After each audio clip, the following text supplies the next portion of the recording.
political editor Andrew Clennell here in the studio.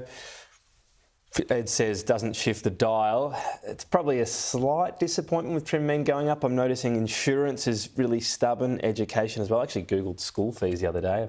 I'm a while away from that, but wow. I'm thinking government school. Just go government school, that's what I've done. I think so. Look, the electricity thing here is minus 35. So you can see the effect. That's why the trim mean's up, but the actual figure's so kind of good in terms of a rate cut. So that shows how kind of artificial that is. Rents are up from last time, the same month last year, 6.7%. And that's where you can see a massive political problem for the government. It's not just the lack of a rate cut. Renters are often Labor supporters and they're all not very happy. Look, I said it this morning on air. I've conversations in the corridors I've been having over this week. Labor backbenchers are quite nervous. They are quite nervous. They think, yeah, maybe we could squeak back in minority, but we've got some issues. We really need to address those in the new year. Senior people in government are hopeful of a rate cut in February.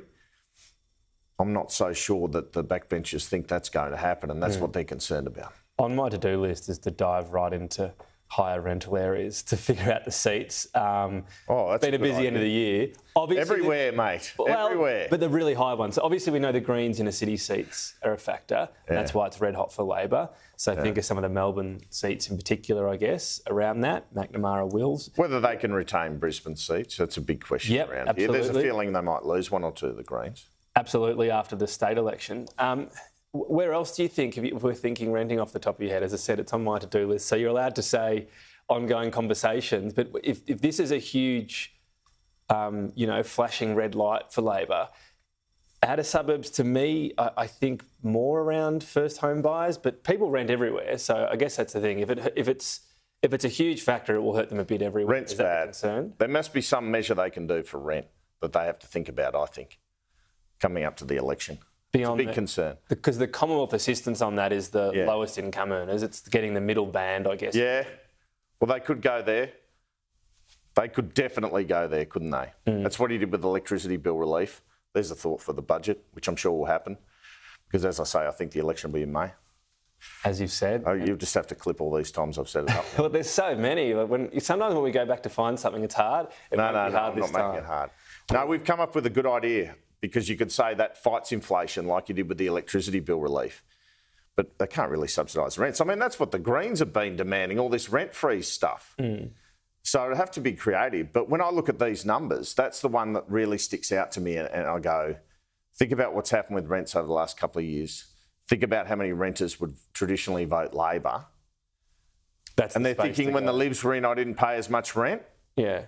It's an issue. I mean, you don't really see it in the polls. Their primary vote's holding up surprisingly reasonably well. It was low at the last election, but we've seen an increase in the coalition primary vote, and that's what's of concern to Labor. And I guess on that, so if you're thinking about a policy around, and I know you're sceptical of it, but a help to buy, build to rent, it's passed, it starts in July. By the time someone actually could possibly take advantage of that, it's a long time. If you put in something around rent, you can do something overnight. That's the difference. A policy that can go bang and you can start it. If you're talking about help to pay rent, just like a little short-term payout, it's something that you need to start straight away, right, if you're talking elections.